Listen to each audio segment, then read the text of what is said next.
நிறைய பேர் என்கிட்ட திருவண்ணாமலை தீபம் வரலாறு கேட்டிருந்தீங்க. அதை தான் இந்த வீடியோவில் நான் சொல்ல போகிறேன்.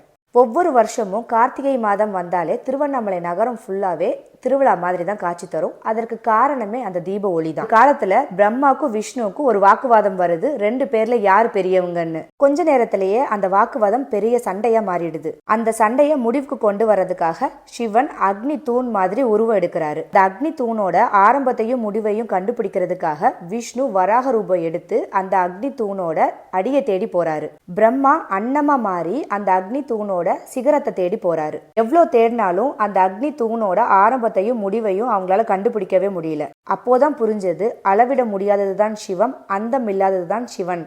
அந்த தெய்வீக ஜோதி மறையவே இல்லை. அது பூமியில மலை வடிவமா எடுத்து நின்னது. அதுதான் அருணாச்சல மலை. சிவன் தான் ஒரு நிரந்தரமான அக்னியாய் தரையில நின்ன வடிவம். அதனாலதான் ஒவ்வொரு கார்த்திகையிலையும் அந்த மலை மேல பெரிய பாத்திரத்துல நெய் நிரப்பி அதுக்கேத்த மாதிரி திரி போட்டு பரணி நட்சத்திர நேரத்துல சரியாக அந்த மகா தீபம் ஏத்தப்படுது. இது ஒரு தீபம் மட்டும் இல்ல, தெய்வங்களையே தலவணங்க வச்ச அந்த நித்திய ஜோதியின் நினைவு சின்னம் அப்படின்னு சொல்றாங்க. அதனாலதான் கோடிக்கணக்கான மக்கள் கிரிவலம் போறாங்க. கிட்டத்தட்ட 14 கிலோமீட்டர் சுற்றுப்பாதை. ஒவ்வொரு அடியும் ஒரு பிரார்த்தனை, ஒவ்வொரு மூச்சும் ஒரு ஆசை, மலையை பார்க்குற ஒவ்வொரு நொடியும் ஒரு நம்பிக்கை. திருவண்ணாமலை தீபம் சொல்ற ஒரு சின்ன உண்மை என்னன்னா, நமக்குள்ள ஒரு சின்ன விளக்கு எரிய ஆரம்பிச்சா எந்த இருளும் நம்மள தடுக்கவே முடியாது.